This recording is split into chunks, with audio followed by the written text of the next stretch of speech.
learning the basics is extremely important with ninjutsu.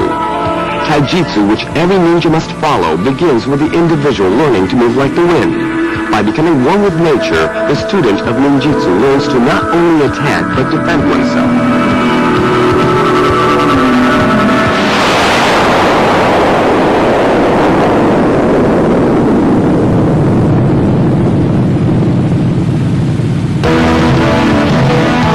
In this volume, you will learn the basic moves of Taijutsu.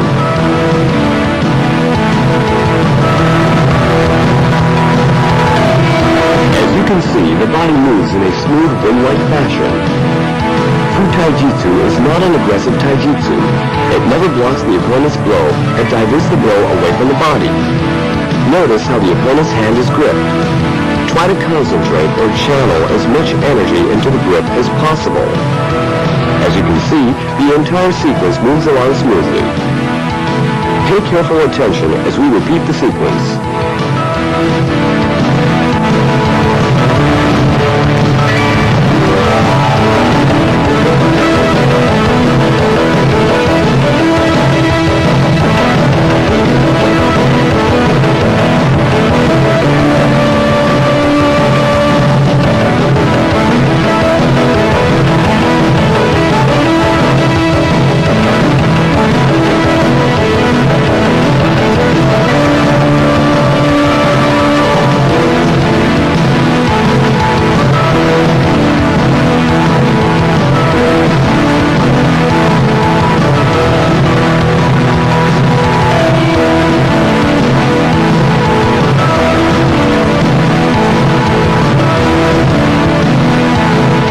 Let's start with some basic exercises. With every martial art, the most important limbs are the legs.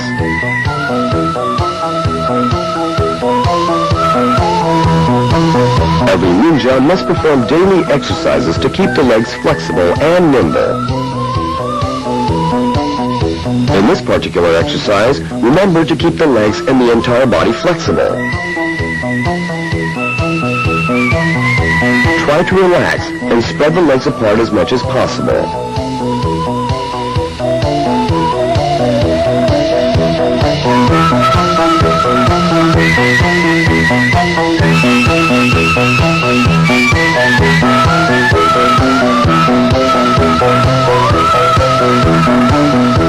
Remember to keep the upper torso straight so that the head does not touch the ground first.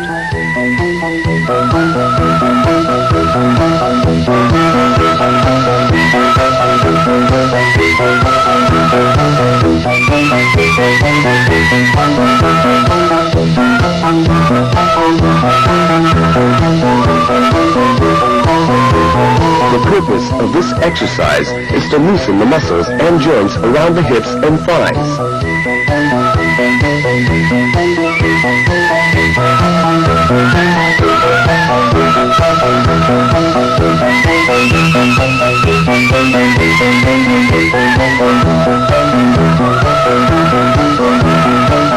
In this exercise, slowly tilt the upper torso backwards. Try to keep the back as straight as possible and stretch the stomach muscles.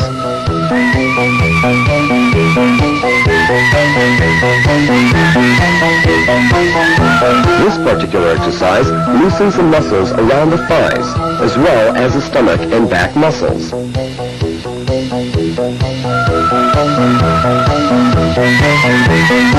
Taijutsu enables an individual to not only defend oneself, but at the same time attack as well.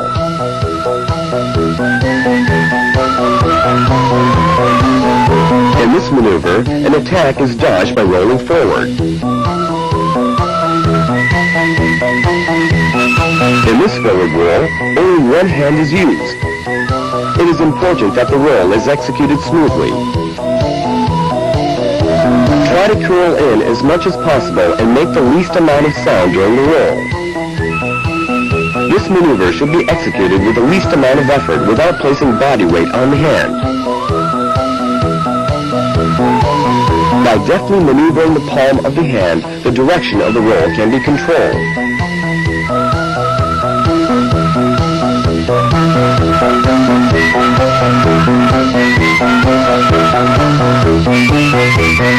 student of Taijutsu should practice rolling not just forward, but in all sorts of directions.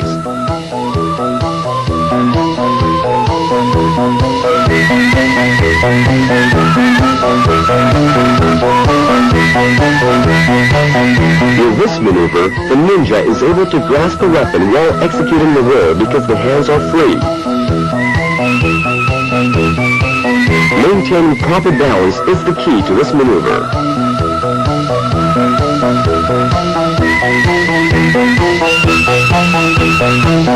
In this next move, the ninja rolls over an obstacle without coming in contact with it. Notice how he does not jump and roll high over his partner. The roll should be executed just barely above the obstacle. Let's take another look.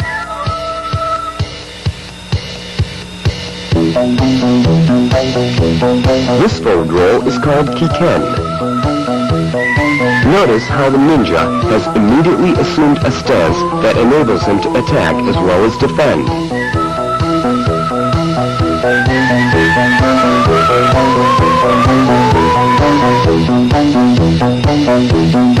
This next move is called kuten. Here again, the ninja is able to assume a variety of defensive and offensive positions after completing the roll.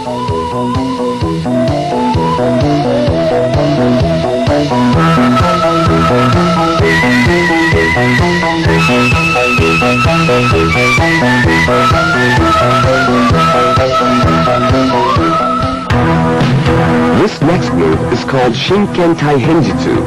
As you can see, this roll is a method for dodging a katana blow. Notice how the ninja rolls away to avoid the blow.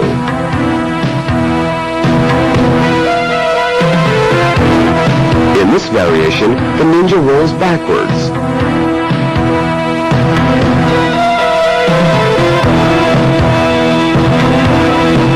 Let's watch this particular move once again. Always remember to assume the proper stance once the roll is completed.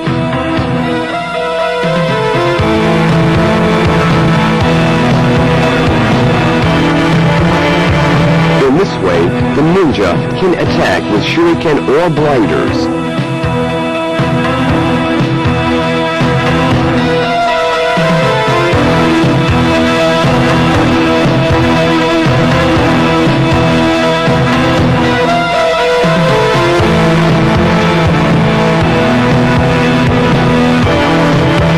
It is important to always remain in constant motion, ready for any move the opponent may take.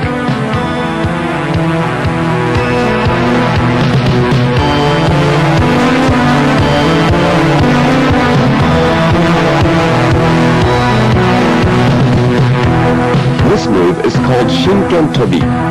Notice how the ninja jumps just barely over the swing of the katana. The height of the jump should correspond with the angle of the swing. This move is called Happo Hicho Tobi. Here again, the ninja does not jump more than necessary. Notice how the ninja makes only the necessary moves at a calculated distance from the opponent. The ninja assumes a defensive position according to the mode of attack. In this maneuver, the katana blow is dodged as in Shinken Taihenjutsu. However, when the opponent raises a katana for a second attack, the ninja steps in and strikes the opponent's torso with his hand.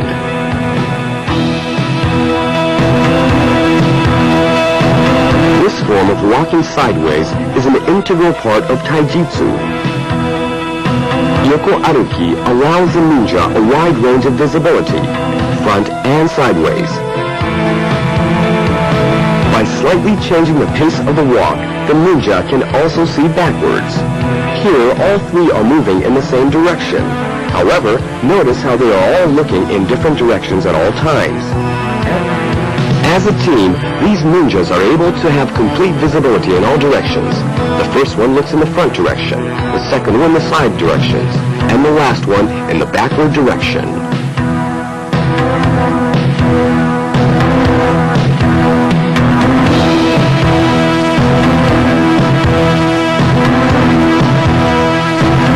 This maneuver is called Saguri Aruki. used to move along the dark or where there are hidden traps or obstacles. Notice how the fingertips are feeling the path. At the same time, the feet are also used to feel the way.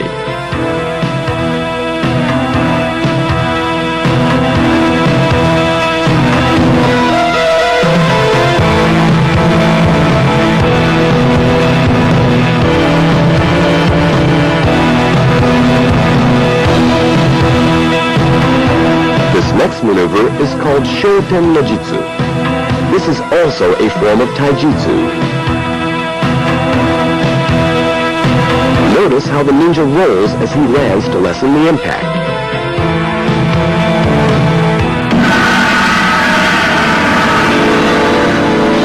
Now let's take a look at some offensive and defensive stances.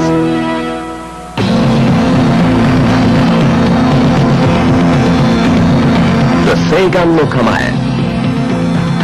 This stance allows the ninja to divert a variety of attacks with his right hand as well as throw blinders.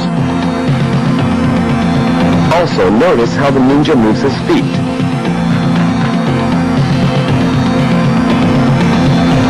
This stance allows the ninja to quickly assume the next necessary move according to the actions of the opponent.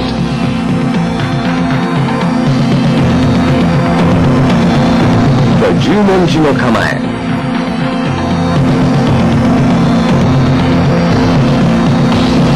Notice how the hands are used to parry and deliver blows. The entire body is used to inflict a blow upon the opponent.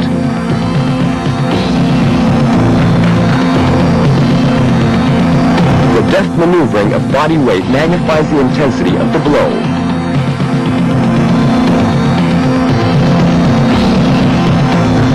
The Hicho no Kamae. Here, the left hand is moved through a series of motions to parry and dodge the opponent's kick, which is then followed by a counter-strike. Parry, dodge, and strike. This is one of the Sanshin or three-stage stances.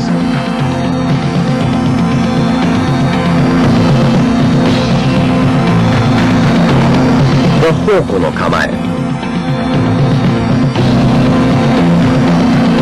All maneuvers delivered from this stance are executed in a 1, 2, 3 motion. 1, 2, 3, then strike. The movements have to be executed fluidly.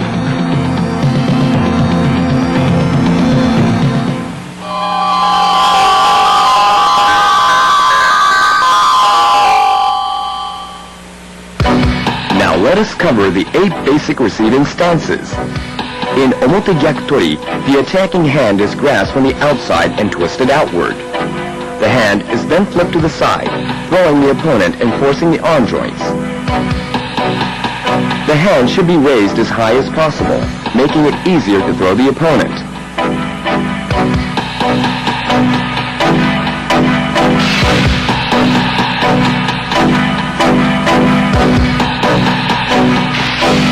The left hand can also be added to assist in the twisting.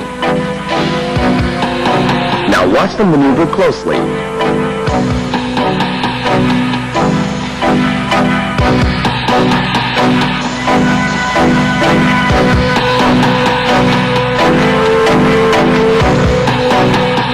If it proves difficult to throw the opponent, step into the opponent with the left leg and use it as a throwing pivot. Once the opponent is on the ground, the wrist joint is pinned.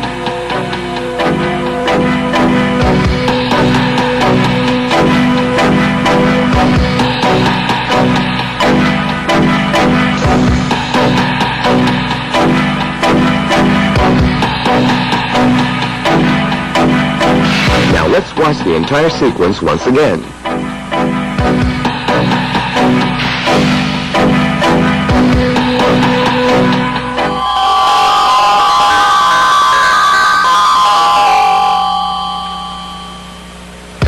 Here is a variation on Omote Gyakutori, which can be used when attacking to the outside is not possible.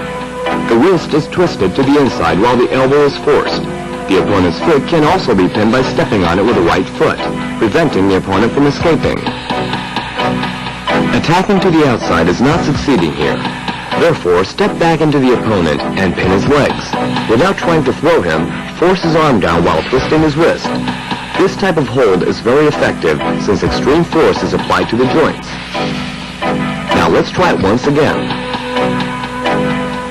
Since attacking to the outside doesn't work, twist the wrist and force the elbow. The opponent should not be thrown forward, but pinned in position so that he cannot escape. The opponent will fall to the ground.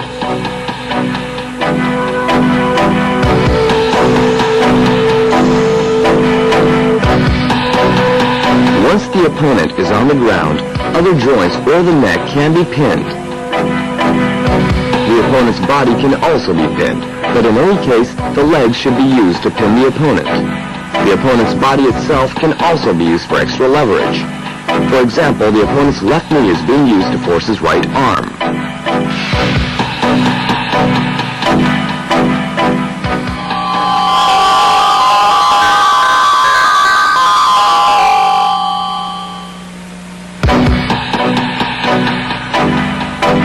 Here is another variation on omote gyakutori. When an opponent attacks with a knife, omote gyakutori can be used to throw the opponent effectively.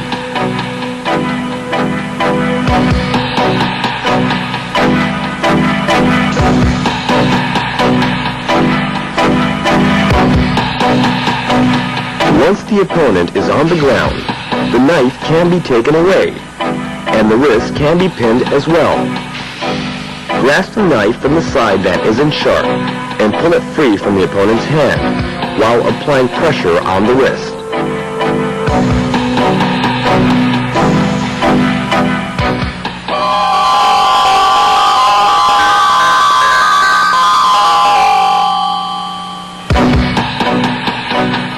This is ura gyakutori, also one of the 8 basic stances. The attacking hand is twisted to the inside, forced inward and upward.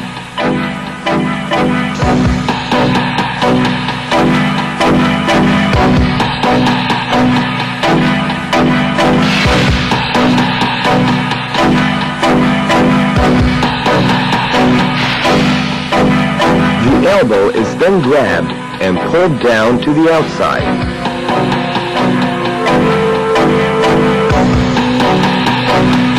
Throwing the opponent.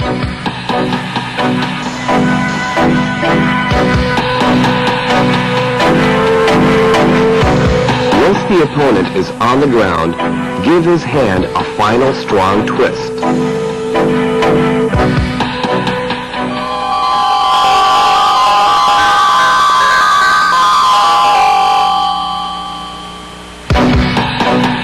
This is a variation of ura gyakutori. In this case, the opponent is armed with a weapon called shiko. The weapon is used against the opponent. The thief of shiko in the hands of the inexperienced user can have a damaging effect on the user himself.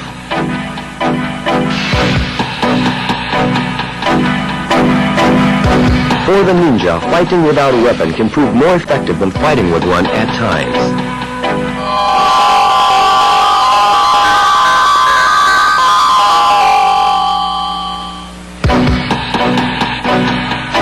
This is another pattern of ura gyakutori. Notice how the shiko is removed from the hand of the user and impaled into the attacker's arm. The attacker is now completely immobilized and the arm is seriously injured. Unless a student of ninjutsu has mastered taijutsu, the use of weapons can be fatal not to the opponent, but to the user himself.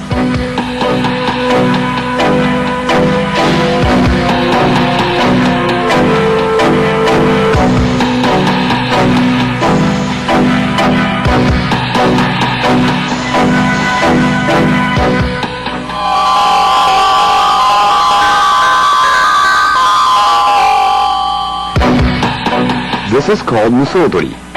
Notice how the ninja moves into the opponent when grabbed.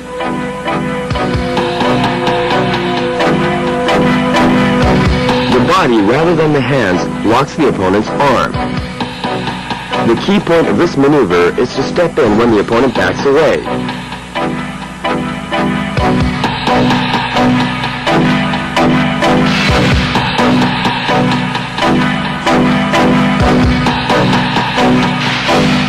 Notice how the left knee breaks the opponent's ribs.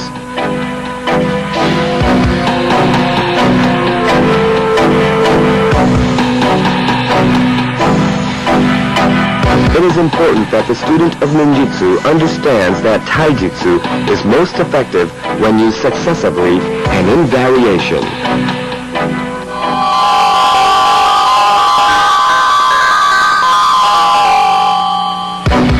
There are many variations of ganseki nage. This is the most basic form.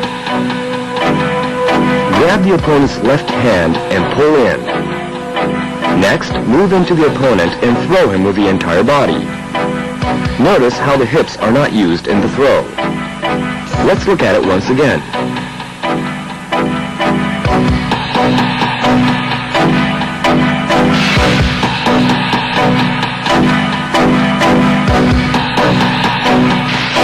Notice how the ninja's feet restrict the opponent's movement. Now that the opponent cannot escape, he can be easily thrown by sweeping his left leg. The opponent's head can also be crushed with a fall.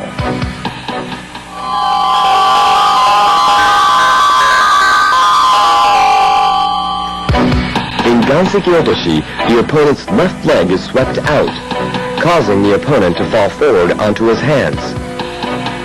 Notice how his left arm is twisted and pulled back. It is firmly gripped while it is slightly propped.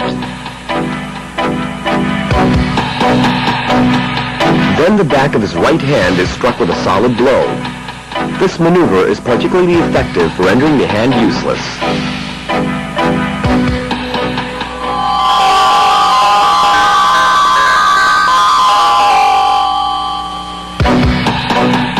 This is the ganseki keri. If the ganseki otoshi doesn't prove effective, kick his chin straight up, then step in front of him and throw him.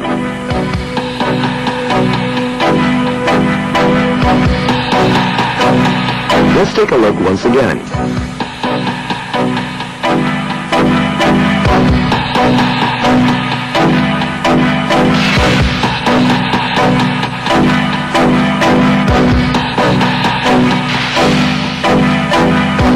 Notice how the leg is used for balance as well as for attack.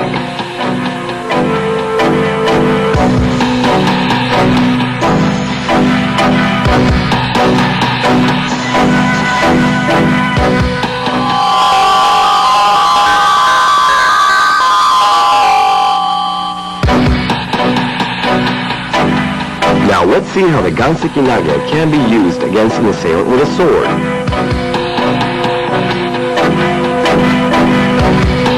This is called ganseki shoto tori.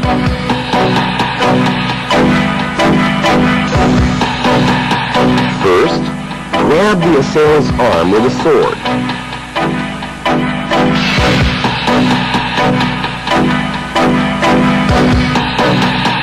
Next, twist the wrist. Third, throw him with ganseki nage. Once the opponent is down, twist his wrist with the sword.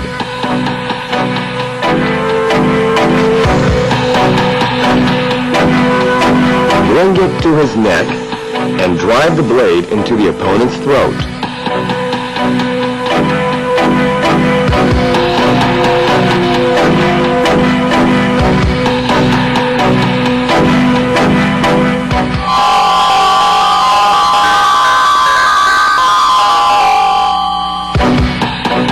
This is the Sanshinzuki. This is a specialized punch that makes use of the arm's pendulum motion. In some ways, it is more effective than simply punching out straight forward. Notice that the blow is delivered with the entire body. It is somewhat like throwing an object underhand when striking the opponent.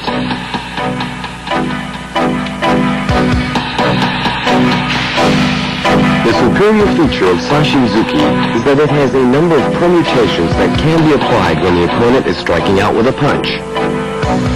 By trapping the opponent's left hand between the neck and the collarbone, the vulnerable areas, such as the face, the back of the head, his neck, and chin can all be hit.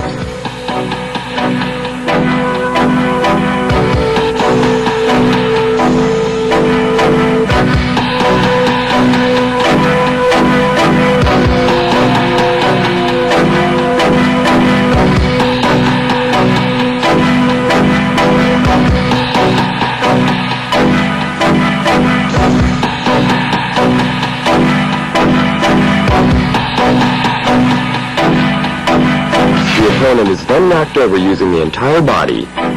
This is just one form of sanshin.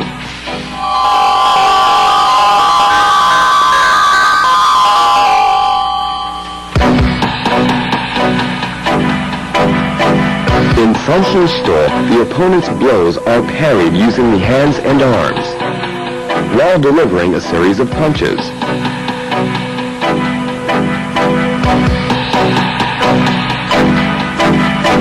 Note how quickly releasing clasped hands makes a full-body blow even more powerful and effective.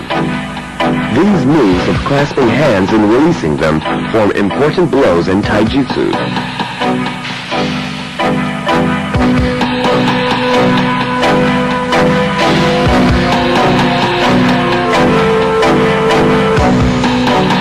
Now let's look at a few examples of sanshin shito.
Uchi utilizes both hands to deliver powerful blows.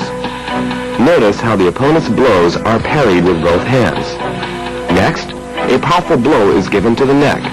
The neck is next broken, the opponent is taken down, and a final blow is given to the face.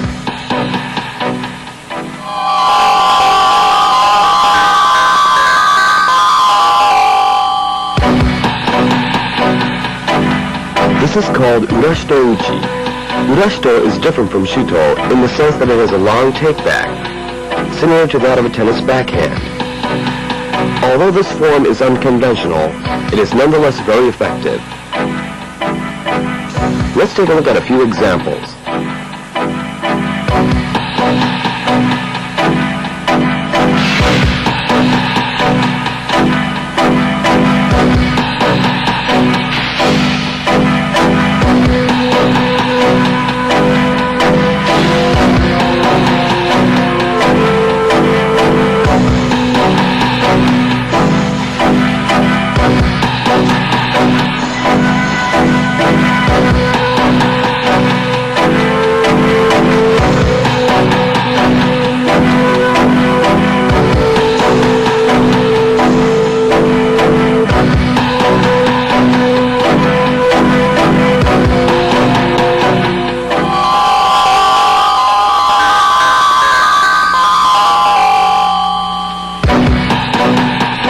This is a first variation of urashito uchi. It is performed as one smooth flowing motion, in which several joints are struck in succession. Take note that although the opponent seems to be just pinned to the ground, he is in fact receiving severe blows to various parts of the body.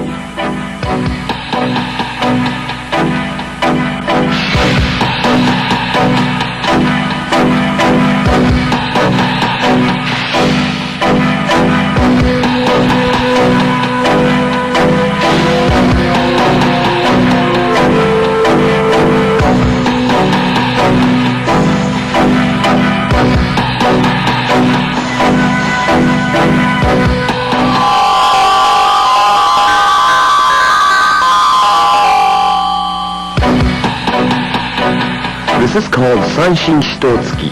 Here, the thumb is used as a lethal weapon.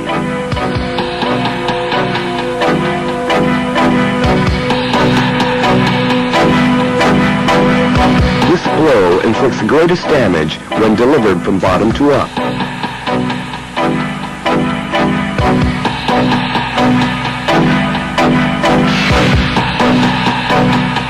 Now let's take a look at a few examples of Sanshin Shitouji.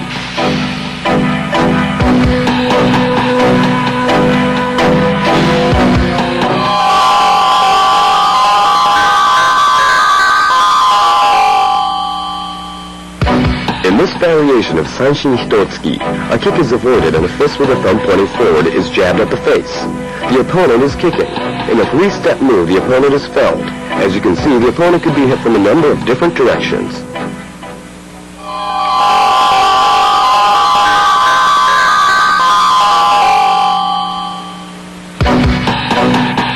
This maneuver is the Sanshin Hoko no Keri.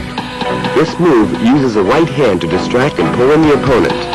The opponent is momentarily distracted, kicked and felled. Parry the attack, distract the opponent with right hand motions, and kick.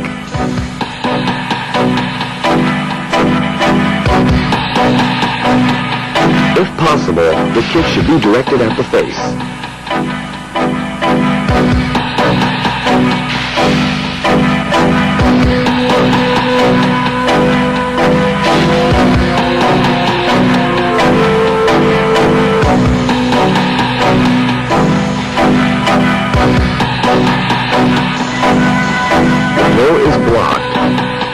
The opponent is distracted with right-hand motions and kicked in the face.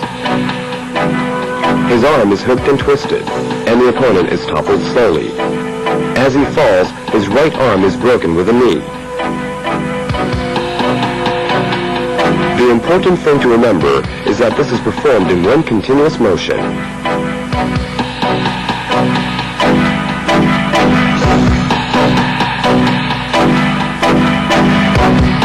Again, like other maneuvers, there are a number of variations as shown.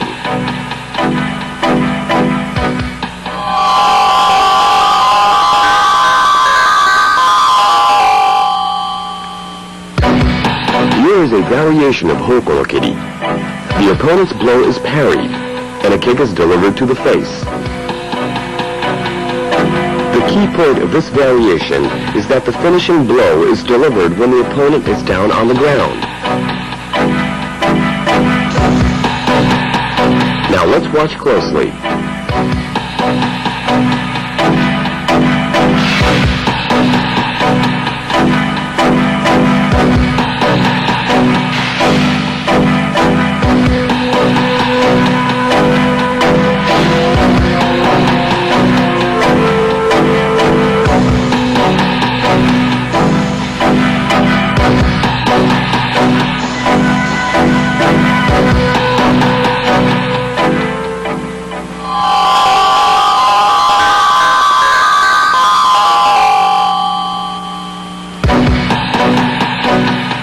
This is an important move called Hoko no Keri Kaishi. The opponent's kick is parried with a body and arm. A counter kick is then quickly delivered while the opponent is off balance.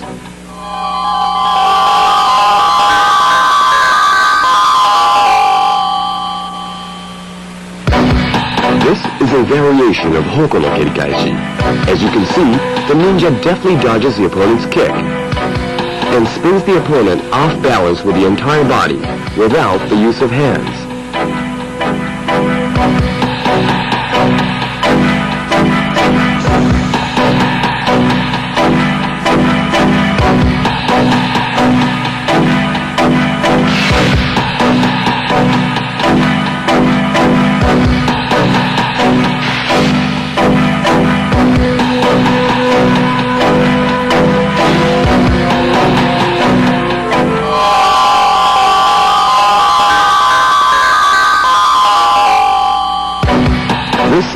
called ukiotoshi.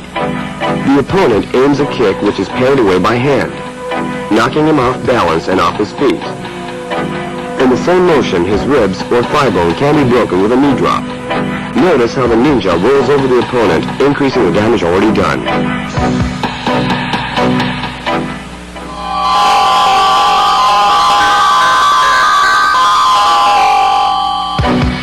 This maneuver is called shikaashi.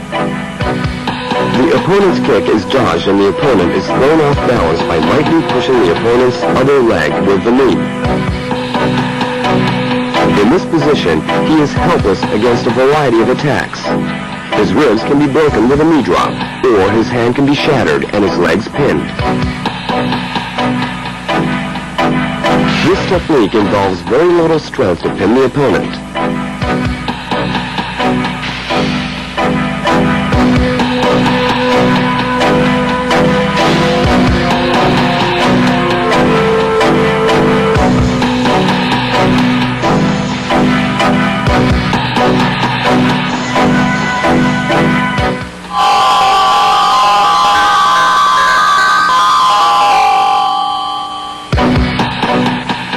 Next, let's take a look at ebitori.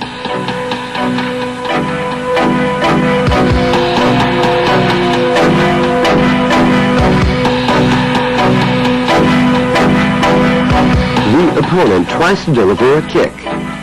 Grab his heel, twist it, and let go. As the opponent falls to the ground, bring the entire body weight upon his knee and apply pressure to immobilize the opponent. Next, lean forward, bend, and step onto the opponent's left arm while firmly locking the opponent's knee with the other leg. Now both hands are free to deliver a blow to the opponent's head or neck.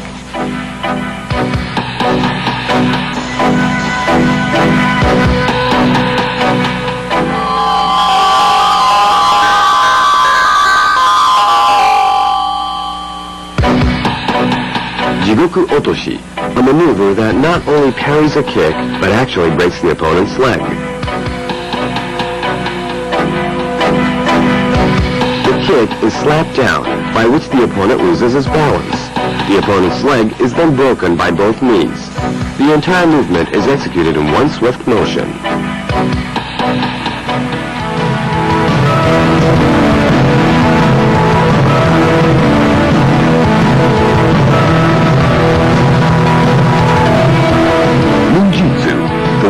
The world, nature, and universe.